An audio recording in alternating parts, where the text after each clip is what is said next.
Hello दोस्तों, मैं जोगिंदर एक बार फिर से आप सभी दोस्तों का एजुकेशन प्लेटफॉर्म 19 अपने यूट्यूब चैनल पर हार्दिक स्वागत करता हूं।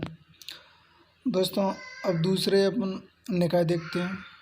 नियामक संगठन आज का है महाधिवक्ता का कार्यालय। ठीक है दोस्तों, तो देखते हैं इसमें। मैं आपको पहले ही बता चुका हूँ कि जो महाधिवक्ता होता है वो राज्य का सबसे बड़ा विधि अधिकारी होता है। ये एक राज्य का नहीं, प्रत्येक राज्य का होता है।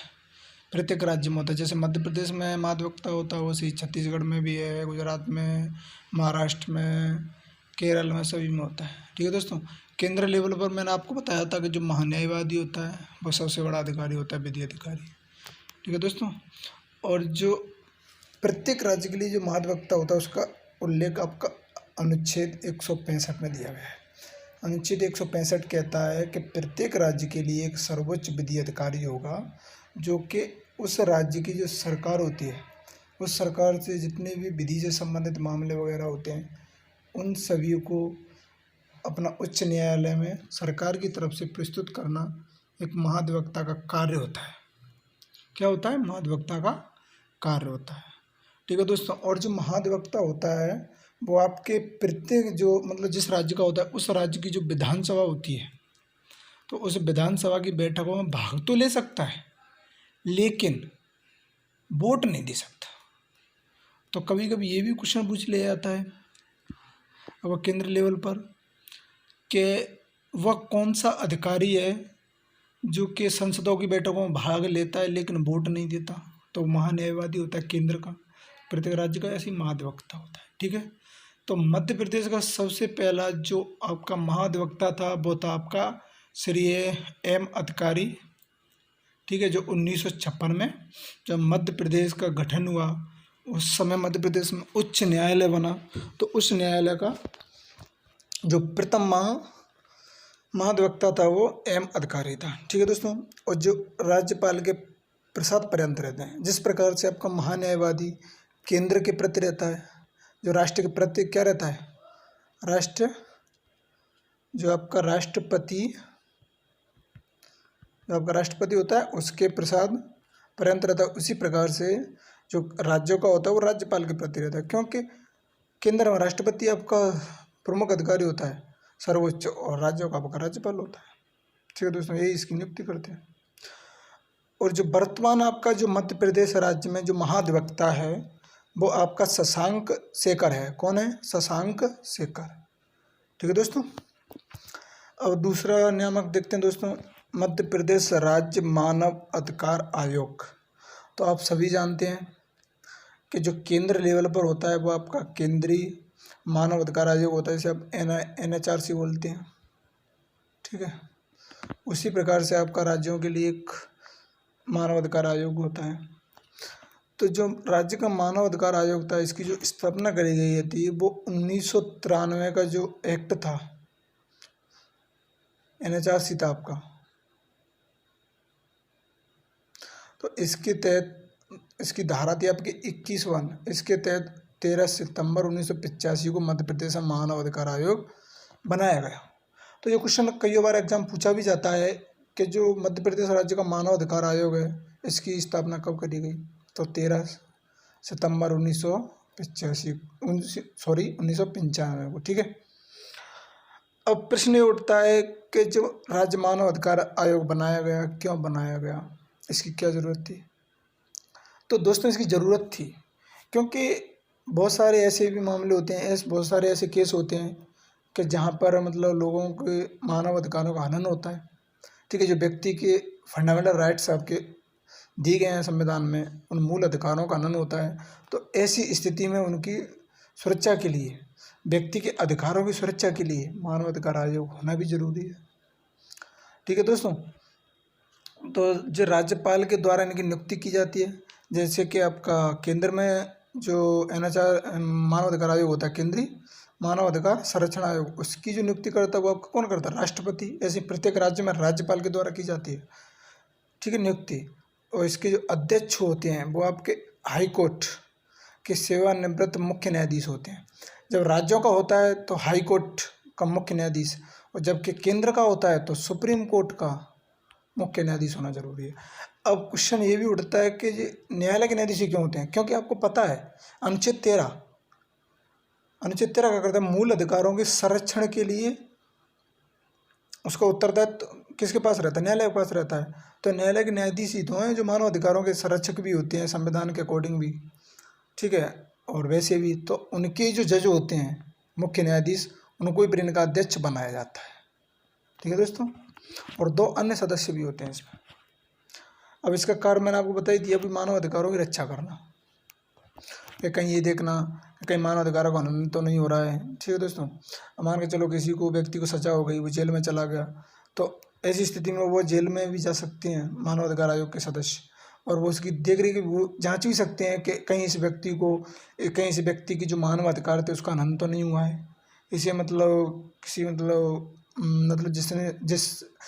जिसने कोई अपराधी नहीं किया हो इस व्यक्ति ने, और उसके लिए इस व्यक्ति को सजा दी गई हो, वो सभी देख रेख कौन कर सकता है, आपका जो मानव अधिकार आयोग करता है, ठीक है। ऐसे जो बहुत सारे कार्य होते हैं इसके, जो जहाँ कहने का मतलब ये है कि एक शब्द में कि मानव अधिकार की अगर उल्लंघन हो रहा है तो उसकी जांच करना मानव अधिकार आयोग का कर्तव्य है और उसका एक कार्य है, ठीक है दोस्तों। और आपका अगला आयोग है मध्य प्रदेश का महालेखाकार। तो महालेखाकार इसकी जो स्थापना की गई थी आपके ग्वालियर में, मैंने बताया था 1985 में ग्वालियर में सबसे पहले महालेखाकार बना, ठीक है। और 1985 में ही आपका फिर भोपाल में उप महालेखाकार, मतलब सबसे बड़ा तो ग्वालियर में हो गया महालेखाकार, इसकी एक शाखा, जैसे बोलते हैं अपने जो हाईकोर्ट था वो जबलपुर में था, उसकी जो 2 शाखाएं खोली गई, एक आपकी ग्वालियर में, दूसरी आपकी इंदौर में। उसी प्रकार से जो महालेखाकार था, जो मुख्य था मेन, ग्वालियर में था आपका, लेकिन इसकी जो शाखा थी उप महालेखाकार आपका भोपाल में। फिर 2004 में इसका नाम परिवर्तित किया गया, इस महालेखाकार को प्रधान कर दिया गया। प्रधान मतलब वही पहला प्राथमिकता, पहला महालेखाकार, और उप महालेखाकार को फिर महालेखाकार बना दिया, वो आपको भोपाल में है, ठीक है दोस्तों। अब प्रश्न ये उठता है जो महालेखाकार है वो करता क्या है।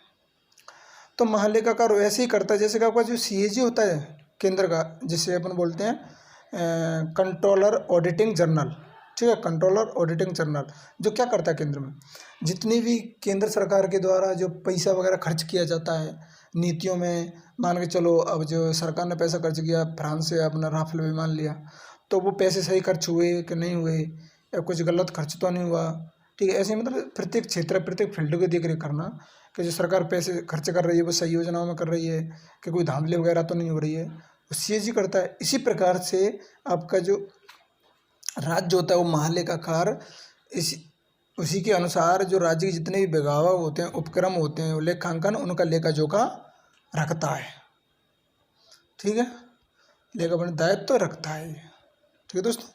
CAG के अधीन कार्यरत, उसी के अधीन रहकर महालेखाकार आपका मध्य प्रदेश जितने डिपार्टमेंट होते हैं जो उपक्रम लेखांकन से संबंधित जो मामले होते हैं उन सभी को क्या करता है, परीक्षण का दायित्व निभाता है, उनकी जांच करता है, ठीक है दोस्तों।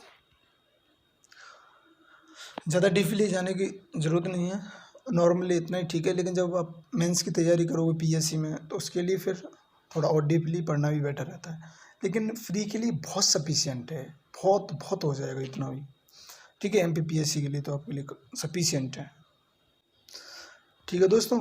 तो अगर आप सही ढंग से, मैं कहता हूँ अगर पढ़ लोगे पूरी MP जितनी में मैं कंप्लीट इस MP को पढ़ाऊँगा, फिर उसकी MCQ भी दुनिया भर के लगाऊंगा, तो एक क्वेश्चन भी ऐसा नहीं होगा जो आपके MPPSC SI जेल पैरी चाहे कांस्टेबल हो कौन सा भी, उसमें एक क्वेश्चन भी अगर ना है ना तो आप मुझसे कह देना कि सर आपने क्या कराया, ठीक है दोस्तों। पर लेकिन जब आप पढ़ोगे जब ही ऐसा होगा, अगर आप पढ़ोगे नहीं तो फिर कौन क्या कर सकता है, वो आपको अच्छी तरह पता है, ठीक है दोस्तों। अगला है आपका राज्य सूचना आयोग। सूचना से आपकी समझ में आ रहा होगा ना, सूचना देना, जैसे अपन किसी को सूचना देते हैं, वैसे ये सूचना।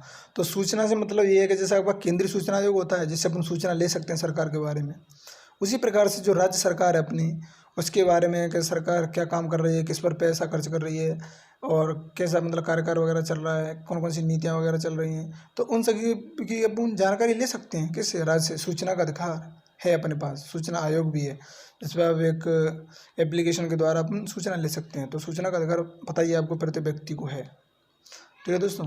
तो ये आप अधिनियम 2005 के द्वारा फिर सूचना आयोग बनाया गया। वर्तमान में जो सूचना भवन है आपका भोपाल में स्थित है। ठीक है दोस्तों, कहाँ पर है? भोपाल में। ये क्वेश्चन पूछ लिया जाता है कि राज्य सूचना आयोग कहाँ स्थित है? भोपाल में। ये भी आ जाता है कि सूचना का अधिकार अधिनियम कब पारित हुआ? 2005। ठीक है, तो ये फैक्ट हैं, ये सभी याद रखना। जो आपका वर्तमान में प्रेजेंट में सूचना आयोग के जो प्रमुख हैं वो अरविंद कुमार शुक्ल हैं, जबकि प्रथम की बात करें तो TN श्रीवास्तव था। ये पूछ लिया जाता है कि मध्य प्रदेश का प्रथम सूचना आयुक्त कौन था? तो TN श्रीवास्तव था। वर्तमान आपका अरविंद कुमार शुक्ल है ही। ठीक है दोस्तों, तो अब आते हैं अपन मध्य प्रदेश में विज्ञान और प्रौद्योगिकी परिषद एमकोस्ट। तो जो विज्ञान और प्रौद्योगिकी होती है, साइंस और टेक्नोलॉजी, इसकी अध्यक्षता आपके CM करते हैं। ठीक है दोस्तों, और इसकी स्थापना 1981 में करी गई। जो स्वायत्त निकाय है, अपने आप में एक स्वतंत्र है। ठीक है, इसका अध्यक्ष CM और 56 सदस्य और होते हैं इस टेक्नोलॉजी में। ठीक है दोस्तों, जो मंत्री वगैरह शामिल होते हैं इसमें, और साइंस एंड टेक्नोलॉजी के विशेषज्ञ भी होते होंगे थोड़े बहुत। और इसमें एक महानिदेशक साइंटिस्ट भी होता है जो सलाहकार रहता है इसका। ठीक है, महानिदेशक वैज्ञानिक सलाहकार होता है। और मध्य प्रदेश में इसका क्या कार्य होता है? इसका कार्य ये होता है कि मध्य प्रदेश में मतलब राज्य के अंतर्गत किस प्रकार से टेक्नोलॉजी और विज्ञान का प्रयोग करके अधिक से अधिक विकास किया जा सके। ठीक है, सामाजिक और आर्थिक, ठीक है, रूप से साइंस और टेक्नोलॉजी का उपयोग करके कितना विकास कर सकते हैं राज्य के अंदर, और कितना विकास और किया जा सकता है, वो सभी इसी के अंदर निष्कर्ष वगैरह होता है। इसमें विचार विमर्श होता है सदस्यों का CM के द्वारा, फिर इस हिसाब से जो निष्कर्ष निकलता है उसको फॉलो किया जाता है। ठीक है, तो जय परिषद का विलय करके जैसे MP कोस्ट में कर दिया गया है इस टाइम पे। उद्देश्य मैंने वो आपको बता ही दिया। उन क्षेत्रों का पता लगाना जहाँ पर आपकी जगह S एंड आपका साइंस एंड टेक्नोलॉजी लिखा है, आपका S&T, तो साइंस एंड टेक्नोलॉजी का उपयोग करके सामाजिक और आर्थिक विकास करना। किसका? साइंस एंड टेक्नोलॉजी का प्रयोग करके, मैंने बता दिया था, ज़्यादा से ज़्यादा समाज के लिए हो विकास करना। फिर अब यहाँ से आगे आता है आपका न्यायिक प्रशासन, जो आपके लिए मतलब न्यायालय वगैरह आते हैं सारे कम, वो आपका न्यायिक प्रशासन प्रारंभ होता है। तो विशेष न्यायालय, विशेष न्यायालय क्या होता है? विशेष न्यायालय ये होता है जो कि किसी के लिए पर्टिकुलर बनाए गए हों। ठीक है, इसका एक पर्टिकुलर क्षेत्र होता है। जैसे कि SC/ST के लिए जो 1989 का जो अधिनियम बना था, उसके तहत केवल एक इस न्यायालय में जो सुनवाई होगी वो SC/ST के लिए होगा। ठीक है, कि कोई व्यक्ति अगर SC/ST लोगों को सता रहा है, उन्हें प्रताड़ना दे रहा है, अत्याचार कर रहा है, तो उन्हें SC/ST एक्ट के तहत सज़ा वगैरह दी जाएगी, और उनकी सुनवाई भी अलग से जो विशेष न्यायालय होता है उसके अंदर की जाएगी। ठीक है दोस्तों, और भ्रष्टाचार निवारण एक्ट के तहत स्थापित। और जो विशेष न्यायालय वो ऐसा भी है बनाया जा सकता है जिसमें किसी के मतलब व्यक्ति के ऊपर भ्रष्टाचार वगैरह किए गए हों। ठीक है, अब किसी में मतलब भ्रष्टाचार ज़्यादा हो रहा हो, ठीक है, उसको निवारण करने के लिए, उस पर रोक लगाने के लिए तो निवारण एक्ट के तहत का विशेष न्यायालय बनाया जा सकता है। ठीक है, एक स्पेशल न्यायालय जो कुछ समय के लिए बनाया जाता है, फिर उसके बाद हट जाता है, फिर दोबारा से ही बनाया जा सकता है। और फास्ट ट्रैक कोर्ट आपको पता ही है क्यों ज़रूरत पड़ी, क्योंकि अगर जनरली अपन देखें तो एक एक केस में लगभग 1-1 साल लग जाती है। ऐसी स्थिति में बहुत सारे केस, बहुत सारा बोझ पड़ जाता है उच्च न्यायालय पर, जिला न्यायालय पर। ऐसी स्थिति में कुछ मामले ऐसे भी होते हैं अपराध के, जैसे कि यौन शोषण वाले हुए।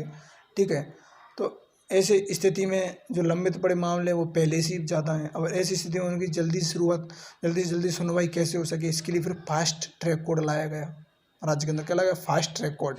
फास्ट शब्द से समझ में ही आ रहा होगा, फास्ट माने तेज, तो जिसमें जल्दी से जल्दी सुनवाई हो सके। समझ में आ रहा है बात? जल्दी से जल्दी सुनवाई हो सके। तो इसकी जो मध्य प्रदेश में शुरुआत हुई 1 अप्रैल 2001 से शुरुआत की गई। और मध्य प्रदेश में वर्तमान में अगर देखा जाए तो 85 फास्ट ट्रैक कोड हैं जो कार्यरत हैं, नियमित रूप से अपना कार्य कर रहे हैं। और नेशनल लॉ एकेडमी आपकी भोपाल में है, जो सितंबर 2002 को खोली गई थी। ठीक है दोस्तों, याद रखना।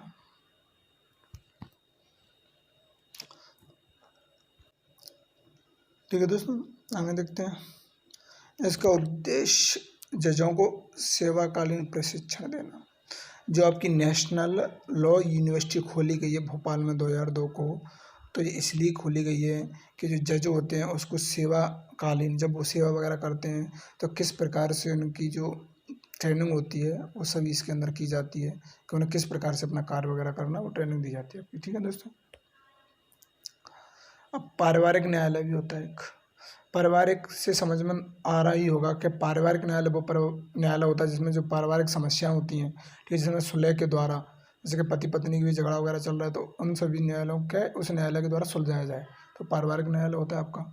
तो ये कुटुंब न्यायालय, जिससे कुटुंब को परिवार ही बोलते हैं, कुटुंब न्यायालय एक्ट 1935 के तहत लाया गया पारिवारिक न्यायालय, जिससे परिवार के जितनी संबंध समस्याएं होते हैं, पति पत्नी वगैरह या ठीक है जितनी फैमिली की समस्या होती है उसे न्यायालय के द्वारा सुलझाया जा सके, वो आपका पारिवारिक न्यायालय होता है। एक ग्राम न्यायालय भी लाया गया।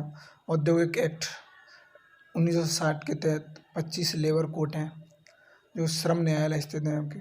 कौन से? श्रम न्यायालय, ग्राम नहीं, सॉरी, श्रम न्यायालय। श्रम से आपको समझ में नहीं आ रहा होगा, जो कि जो लेबर होती है, मजदूर वगैरह होते हैं, उनकी जांच वगैरह करने के लिए, मान के चलो कोई मजदूर संगठन है, किसी इंडस्ट्री में कार्य कर रहा है वो औद्योगिक में, ऐसी स्थिति में उनके कुछ अधिकार वगैरह का हनन हो रहा है, तो ऐसी स्थिति में वो श्रम न्यायालय में जाकर अपनी बात रख सकते हैं। ठीक है। और जो आपका जिस उद्योग में वो कार्य कर रहे हैं उसके जो मालिक वगैरह होता है उसके द्वारा मतलब वो अपना विचार विमर्श कर सकते हैं कि उनको मतलब पैसा कम दिया जा रहा है या मतलब और उन पर काम ज़्यादा कराया जा रहा है, ठीक है, या उनके अधिकारों का हनन किया जा रहा है, तो ऐसी स्थिति में उनके लिए अलग से न्यायालय श्रम न्यायालय जो कि लेबर कोर्ट होता है, जिसमें 25 मध्य प्रदेश में लेबर कोर्ट इंस्टीट्यूट में कार्यरत है। आपका ये ग्राम न्यायालय होता है जो कि 2009 से भारत में शुरू, पहला जो ग्राम न्यायालय तो बैरसिया भोपाल में जिले में 2 अक्टूबर 2009 से स्थापित किया गया था। ठीक है दोस्तों। तो ग्राम न्यायालय 2009 से भारत में शुरू, पहला जो ग्राम न्यायालय था वो बैरसिया जिला भोपाल में, ठीक है, बनाया गया था और 2 अक्टूबर 2009 से स्थापित है। अब इसमें अधिकार क्या होते हैं इसके अधिकार मतलब दीवानी मामले और फौजदारी मामले आते हैं। तो ग्राम न्यायालय के अकॉर्डिंग दीवानी और फौजदारी मामले होते हैं जो निपटाए जाते हैं।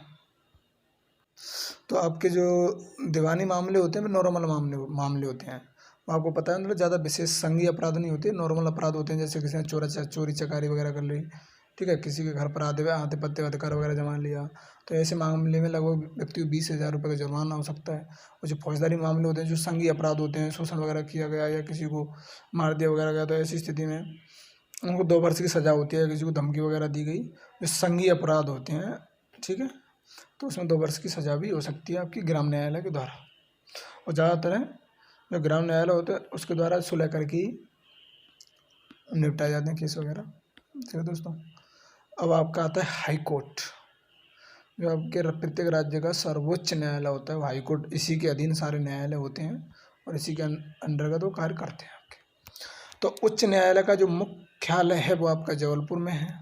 उसकी 2 खंडपीठ हैं, जिस समय इंदौर और ग्वालियर अभी प्रस्तावित, एक और जो आपकी भोपाल में, लेकिन अभी बनी नहीं है। ठीक है दोस्तों। अगर प्रारंभ की बात करी जाए तो उस समय मैंने आपको बताया था कि जो मध्य प्रदेश था वो 4 राज्यों से मिलकर बना था, वो मैंने आपको बताया था। ठीक है, मध्य भारत, विंध्य प्रदेश, सेंट्रल प्रोविंस बरार, ठीक है, और आपका क्या था, विंध्य प्रदेश था, सेंट्रल प्रोविंस बरार था और भोपाल स्टेट थी उसमें। ठीक है, तो उस समय जो मध्य प्रदेश हाई कोर्ट लगता था वो नागपुर लगता था, जो कि वर्तमान का है नागपुर आपका महाराष्ट्र में। ठीक है, तो 1 नवंबर 1956 को जैसे ही मध्य प्रदेश का गठन हुआ तो उसमें मैंने बताया था कि नागपुर वगैरह जो विदर्भ प्रदेश का क्षेत्र था वो चला गया था किसमें, महाराष्ट्र वगैरह में। तो ऐसी स्थिति पर जबलपुर इसका हाई कोर्ट बनाया गया 1956 के तहत। तो उच्च न्यायालय के भवन का निर्माण गोकुल दास ने आर्किटेक्ट हेनरी इरविन के द्वारा किया गया था। तो ये भी आपको पता होना चाहिए, जो उच्च न्यायालय का जो भवन का डिज़ाइन किया गया था वो गोकुल दास ने आर्किटेक्ट हेनरी इरविन के द्वारा किया गया था। वर्तमान में जो जज हैं इसमें कितने, 43 आपके हाई कोर्ट में, जजों की संख्या 43 है। 2017 में सर्किल ब्रांच भोपाल खोलने का निर्णय भी लिया गया है, लेकिन अभी मैंने बताया आपको नहीं बना है। जो पहले आपके हाई कोर्ट के जो न्यायाधीश थे, मुख्य जज थे आपके, वो थे मोहम्मद हिदायतुल्ला। ये सब कुछ मैं आपको पढ़ा चुका हूँ पहले भी, फर्स्ट टॉपिक में ही करा चुका हूँ। मध्य प्रदेश का उच्च न्यायालय के जो प्रथम मुख्य न्यायाधीश रहे थे वो आपके मोहम्मद हिदायतुल्ला रहे थे। ठीक है, और सरोजिनी सक्सेना आपकी महिला थी, जो पहली महिला मुख्य न्यायाधीश रही थी। अब जो स्ट्रक्चर देखते हैं, जो 43 जज हैं आपके हाई कोर्ट में, वो किस प्रकार से हैं। तो इनमें स्वीकृति संख्या है वो 43 है। इसमें से 32 तो आपके स्थायी जो परमानेंट रहेंगे। अब कुछ ऐसे केस आ गए कि जजों की संख्या कम हो गई, तो ऐसी स्थिति में इनडायरेक्ट रूप से, अप्रत्यक्ष रूप से 11 जज और शामिल किए जा सकते हैं। तो टोटल आपके 43 हो गए। लेकिन अगर वर्तमान में देखें तो 32 की जगह 27 ही हैं जो कार्यरत हैं स्थायी, और 12 आपके अस्थायी रूप से कार्य कर रहे हैं। ठीक है दोस्तों, वर्तमान में जो आपके मुख्य न्यायाधीश हैं वो अजय कुमार मित्तल है, जो इस समय है 2020 चल रहा है ना, 2020 में आपके जो वर्तमान मुख्य न्यायाधीश हैं अजय कुमार मित्तल। जिला एवं सत्र न्यायालय की बात करें तो यह सेशन कोर्ट होता है जो प्रत्येक जिले में होता है। इसका प्रमुख बड़ा अधिकारी होता है वो CJM होता है, जिसे अपन बोलते हैं क्या, सिविल जज ऑफ मजिस्ट्रेट। इसका न्यायिक दंड अधिकारी होता है। अब यहाँ से अपना अगला टॉपिक प्रारंभ होता है दोस्तों, पुलिस प्रशासन। ठीक है, अब पुलिस की तैयारी कर रहे होंगे बहुत सारे व्यक्ति, SI वगैरह की भी तैयारी कर रहे होंगे, PSC वगैरह की कर रहे होंगे, तो ये भी आपको जानना बहुत ज़रूरी है कि पुलिस प्रशासन आगे होता क्या है। ठीक है दोस्तों, तो पुलिस प्रशासन में अपन देखते हैं जो पुलिस है वो 1854 में मध्य प्रदेश में पुलिस की स्थापना करी गई, पुलिस प्रशासन की। और जो पुलिस महानिदेशक, जैसे अपन DGP बोलते हैं, क्या बोलते हैं, DGP, director general of police, क्या बोलते हैं, DGP। तो वो आपके थे, वो पहले कौन से थे, BP दुबे, मैंने बताया था। तो ये पद आपका 1982 में सृजित किया गया, 1982 से अस्तित्व में आया। और जो आपके पहले महानिदेशक थे उनका भी 2016 में निधन हुआ था। ठीक है दोस्तों, और वर्तमान में अगर अपन देखें तो आपके जो DGP इस टाइम पे विजय कुमार सिंह है। ठीक है दोस्तों, जो आगे पूरे राज्य के सबसे बड़े पुलिस प्रशासक अधिकारी होते हैं। ठीक है दोस्तों, फिर उनसे छोटा जो अधिकारी होता है वो आपको पता है IG होता है। कौन होता है, IG। ठीक है, DGP से छोटा आपका IG होता है, जो लगभग 11 IG होते हैं। प्रेजेंट में आपके 11 रेंज आते हैं। जो IG क्षेत्र मध्य प्रदेश में जोन है वो 11 है। ठीक है दोस्तों, तो सबसे पहले पुलिस प्रशासन की दृष्टि से अगर देखा जाए तो 10 जोनों में बांटा गया मध्य प्रदेश में। जो मध्य प्रदेश था उसे जो पुलिस प्रशासन की दृष्टि से, कि जैसा प्रशासन अच्छा चल सके उसे सही ढंग से चलाने के लिए 10 जोनों में बांटा गया शुरुआत। ठीक है, जिसमें आपका इंदौर, चंबल, रीवा, जबलपुर, बिलासपुर, होशंगाबाद, ग्वालियर, सागर, भोपाल, उज्जैन था। इसमें से आपका बिलासपुर जैसे 2001 में छत्तीसगढ़ अलग हुआ, चला गया, तो उसकी जगह फिर बालाघाट रेंज आ गई थी। तो इस प्रकार से टोटल 10 हो गई थी। फिर आपका 11 जोड़ा गया तो 2004 को जो शहडोल रेंज आई थी आपको। ठीक है दोस्तों, तो इस प्रकार से वर्तमान में आपके मध्य प्रदेश में 11 रेंज हैं, जोन हैं, 11 रेंज, IG रेंज या जोन है। इसमें आपके 11 IG रहते हैं। और इनका सबसे बड़ा मालिक तो आपको पता ही है, DGP है। ठीक है, अब कौन कौन सी रेंजें हैं वो आप देखो। तो आपकी सबसे पहले चंबल रेंज है। तो मैंने आपको बताया था चंबल संभाग कितने जिले थे, 3। तो तीनों जिले तो वो आ गए इसमें। एक जिला इसमें दतिया पड़ जाता है, जो आपके ग्वालियर संभाग से ले लिया जाता है चंबल रेंज। तो ये चारों जिलों का आपका मालिक कौन हो गया, IG। तो IG ये चारों जिलों को देख रेख करता है। और जिले का अधिकारी आपको पता है IPS होता है प्रत्येक जिले का मालिक। लेकिन वो चारों IPS होते हैं वो आपके किसके हैंडओवर होता है, IG के हैंडओवर में।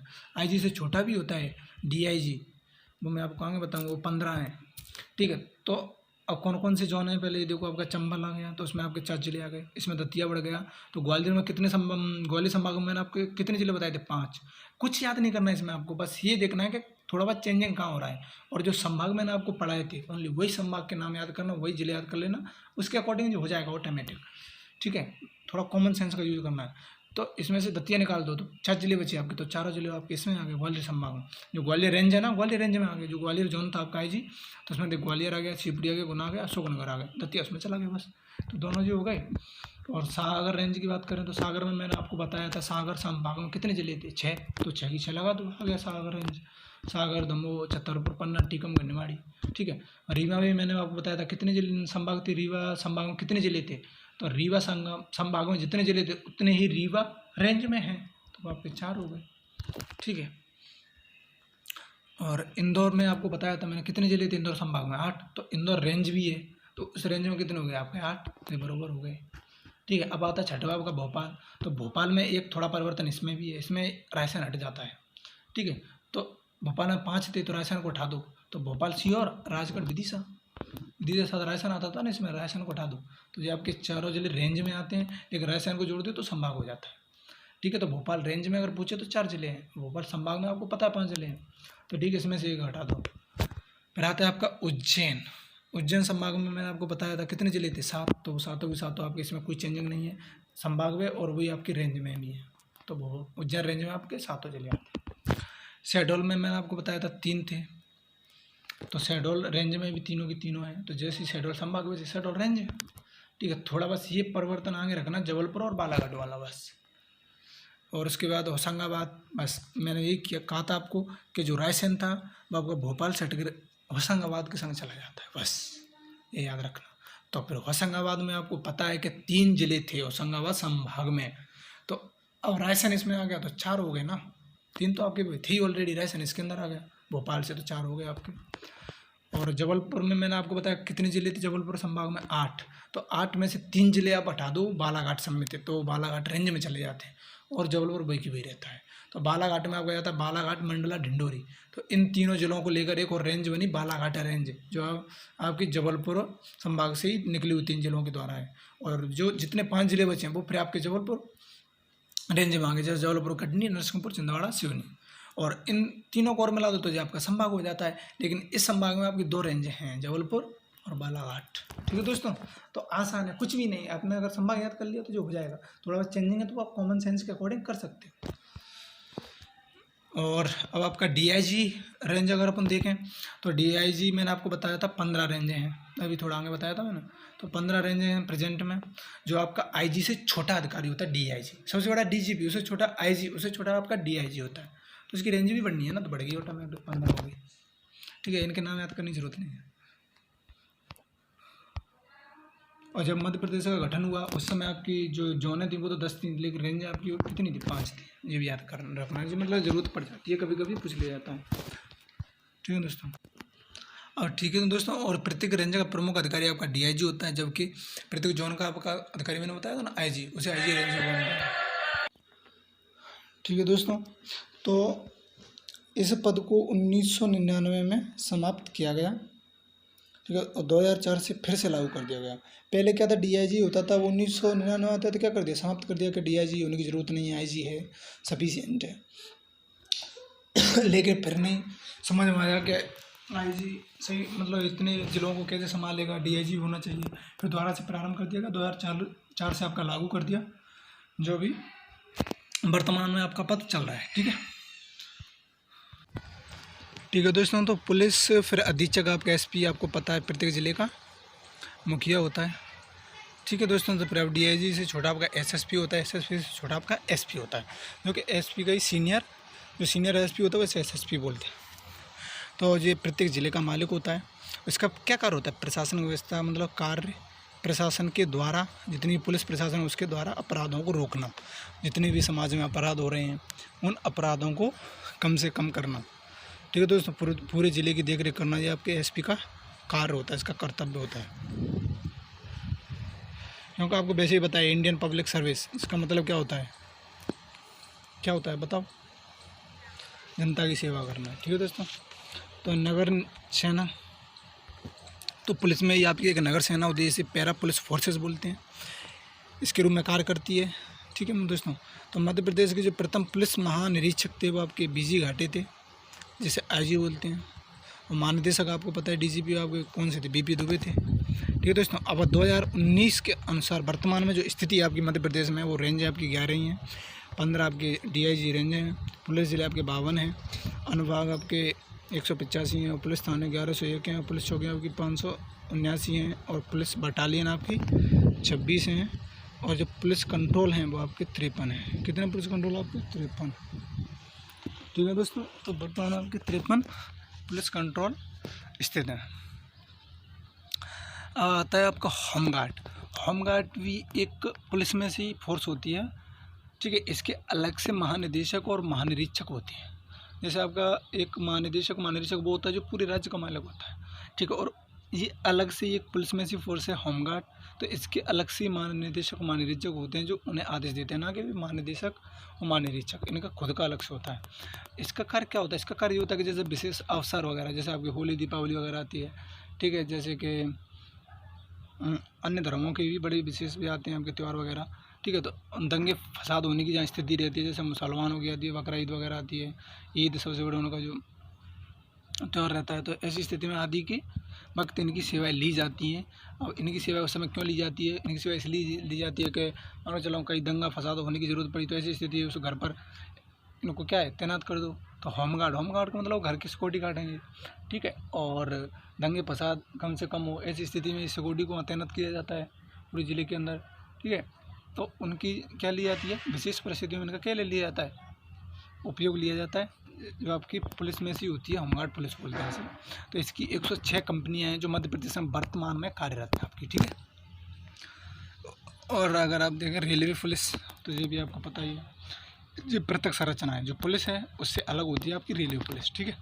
इसके 3 सेक्शन है जो आपके इंदौर, भोपाल और जबलपुर में स्थित है, ठीक है। इनका जो मुख्यालय वो आपका भोपाल में है, लेकिन इसके 3 सेक्शन है, इंदौर, भोपाल, जबलपुर, ठीक है। दोस्तों ये आप रेलवे पुलिस के बारे में तो आपको पता ही है कि जो रेलगाड़ी वगैरह चलती है वहाँ पर स्टेशन वगैरह पर लगी रहती हैं, ठीक है, देख रेख करती हैं, ठीक है।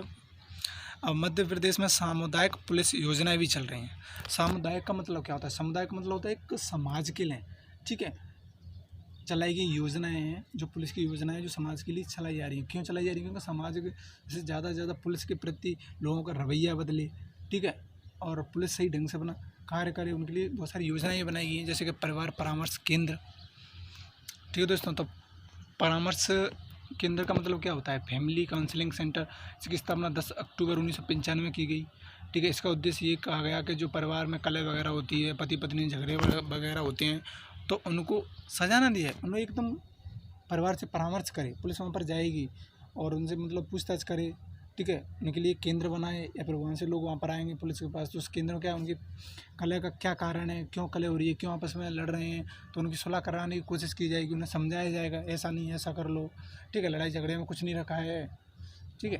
तो ये सभी कार्य क्या होता है इनका होता है। तो जो योजना है पुलिस की वो है परिवार परामर्श केंद्र, जो 10 अक्टूबर 1995 से आपका प्रारंभ किया जा चुका है, ठीक है। इसके केंद्र वर्तमान में अगर अपन देखें तो 9 हैं, कितने 9 केंद्र इसके कार्यरत हैं। अब आता है नगर सुरक्षा समिति, ऐसे नाम से ही दिख रहा है कि नगर सुरक्षा, नगर की सुरक्षा करने वाली समिति, ठीक है। तो स्थापना इसकी 1999 में की गई थी आपकी, कब की गई, 1999 में, ठीक है दोस्तों। समिति के सदस्य स्थानीय गणमान्य नागरिकों में से लिए जाते हैं। तो जो नगर सुरक्षा समिति है, इसका मतलब ये है कि जो नगर की सुरक्षा करेगी, तो पुलिस पे बहुत सारे काम रहते हैं, अपराधों की देखरेख करना, तो प्रत्येक गांव में प्रत्येक नगर को तो देख नहीं सकती, क्योंकि इतनी फोर्स भी नहीं है। तो ऐसी स्थिति में उन्होंने नगर सुरक्षा समिति बनाई, और जो उसमें जो व्यक्ति थे उन्होंने सोचा कि गाँव से ही ले लो, क्योंकि गाँव के व्यक्ति रहते तो उन्हें थोड़ा ज़्यादा पता रहता है कि गाँव में कहाँ पर मतलब खड़ा रहकर नगर की सुरक्षा करनी चाहिए, ठीक है। तो ऐसी स्थितियों पर नगर से व्यक्ति लिए गए और उनको तैनात कर दिया गया गांव की सुरक्षा के लिए, नगरों की सुरक्षा के लिए, ठीक है। तो ये आपकी नगर सुरक्षा समिति है, इसकी देखरेख आपकी पुलिस ही करती है, ठीक है। और जो व्यक्ति गांव से स्थानीय गणमान्य से चुनकर ही वो इस समिति के सदस्य बना लेते हैं। इसका उद्देश्य मैंने आपको वो भी बता दिया कि नगर पर खड़े होकर क्या देखेंगे, जिससे कि नगर में कोई शांति वगैरह बनी रहे, शांति वगैरह ना आए, ठीक है, कोई दंगे फसाद वगैरह ना हो, ठीक है। तो व्यवस्था में नागरिकों में से ही लिए जाते हैं व्यवस्था के लिए। अब आती है आपकी ग्राम सुरक्षा, और गांव हैं जो आपके बहुत सारे हैं, तो गांव की सुरक्षा करने के लिए जैसे आपकी नगर में ली जाती है, उसी प्रकार से गांव के लिए ली जाती है, जिसकी स्थापना 1999 में की गई थी। इस समिति में सदस्य भी आपके ग्राम से लिए जाते हैं, जैसे नगर सुरक्षा समिति में नगर से लिए जाते तो ग्राम से लिए जाएंगे। ये पर्व उत्सव वगैरह आदि के समय शांति व्यवस्था के लिए इसका गठन किया जाता है। और कुल 3525 वर्तमान गाँव में ये समितियाँ क्या कार्य कर रही हैं, ठीक है। लेकिन अभी बहुत कमी है, अगर गाँव की अगर कुल संख्या देखें तो अपने 54,000 है, आपको पता है 52,000 आबाद गाँव, ठीक है दोस्तों। ग्रामीण नगर समिति एक्ट 1999 के तहत निर्मित नियम 2003 द्वारा नगर एवं सुरक्षा समितियाँ आपकी कार्यरत हैं, जो कार्य कर रही हैं। और एक और आपकी पुलिस योजना थी जो बाल मित्र योजना, बाल से आपको समझ में आ रहा है बच्चा, मित्र माने दोस्त योजना, तो जो आपको इस नाम से कुछ समझ में आ रहा है बाल दोस्त योजना, इसका मतलब ये है कि जो स्कूली बच्चे होते हैं उनको पुलिस प्रशासन के बारे में बताना, उसे अवगत कराना कि पुलिस आखिर पर क्या होती है, क्या पुलिस का कार्य होता है, ठीक है। जिससे बच्चे पुलिस की ओर अट्रैक्टिव हों, आकर्षित हों, और बच्चे को लगे कि हाँ यार पुलिस से हमें भय नहीं करना चाहिए, पुलिस तो हमारे लिए ही बनी है। तो उस भय वगैरह को दूर करना, क्योंकि जनरली अपन देखते हैं तो बच्चे में बहुत सारा भय रहता है, अरे पुलिस तो ऐसी होती है तैसी होती है, लेकिन ऐसा नहीं है। रियलिटी में जो पुलिस होती है वो अपने समाज की सेवा के लिए ही होती है, ठीक है, जनता की सुरक्षा के लिए होती है, ठीक है। तो उसके लिए ये बाल मित्र योजना है और आपकी एक कम्युनिटी पुलिस सेंटर भी है। तो सर्वप्रथम जो कम्युनिटी पुलिस सेंटर खोला गया वो इंदौर क्षेत्र में रुस्तम का बगीचा से लागू होता है। जो रुस्तम का बगीचा आपका इंदौर में है, वहाँ से कम्युनिटी पुलिस सेंटर जैसे सामुदायिक पुलिस केंद्र, समाज के लिए एक पुलिस केंद्र खोला गया जहाँ पुलिस परिवार वालों से निरंतर मिलती रहती है। जितने परिवार के लोग होते हैं उनसे लगातार वहाँ पर मिलती रहती है। परिवार के लोग आते हैं, ठीक है, परिवार के लोग अपने बारे में बताते हैं, कोई समस्या को बताते हैं। तो इस प्रकार से जो परिवार पुलिस जो केंद्र होता है, फिर वो सामुदायिक पुलिस केंद्र है, वो उनकी बातों को सुनता है, फिर सुलह वगैरह कराता है। तो एकदम सही तरीके से वो उसे समझा देते हैं। तो ये योजना लाई गई थी जापान की जो कोवान थी, इसी प्रकार से जापान में कोवान योजना तकनीकी थी, उसी पर ये आधारित है, ठीक है दोस्तों। अब विशेषता तो ये है कि जो आपके मध्य प्रदेश साइबर सेल का जो पुलिस मुख्यालय वो आपका भोपाल में है, याद रखना फैक्ट है आपके, ठीक है। जो साइबर सेल का पुलिस मुख्यालय वो भोपाल में है और केंद्रीय अन्वेषण ब्यूरो CBI का MP में के भोपाल में, इसका भी भोपाल में ही केंद्र आपका CBI का, ठीक है। ठीक है दोस्तों, आज की वीडियो यहीं पर समाप्त करते हैं दोस्तों। अगर वीडियो अच्छी लगी हो तो लाइक और सब्सक्राइब ज़रूर करें, जिससे अगली वीडियो की नोटिफिकेशन आपको मिल जाए। और दोस्तों, अगर आप अध्ययन करते हो तो कभी बोझ समझ के ना करें, एक इंटरेस्ट के साथ, एक आनंद के साथ करें, क्योंकि बेसिकली हमें नॉलेज हमारे अंदर होनी चाहिए। क्योंकि शिक्षा का मतलब होता है हमारे जीवन का विकास, हम अपना खुद का निर्माण करें और शिक्षा के माध्यम से अपने देश का भी निर्माण करें, देश का भी विकास करें। तो जनरली शिक्षा स्वाभाविक सी बात है, आपको आनी चाहिए, आपको पढ़ना चाहिए, शिक्षा को आपको ग्रहण करना चाहिए, अध्ययन करना चाहिए और ठीक है फुल मौज मस्ती के साथ करना चाहिए, ना कि स्ट्रेस में, तनाव में। मतलब मौज मस्ती के साथ खेलते खेलते पढ़ते रहना चाहिए, ठीक है दोस्तों। इसी प्रकार से पढ़ते रहें। थैंक यू दोस्तों, धन्यवाद।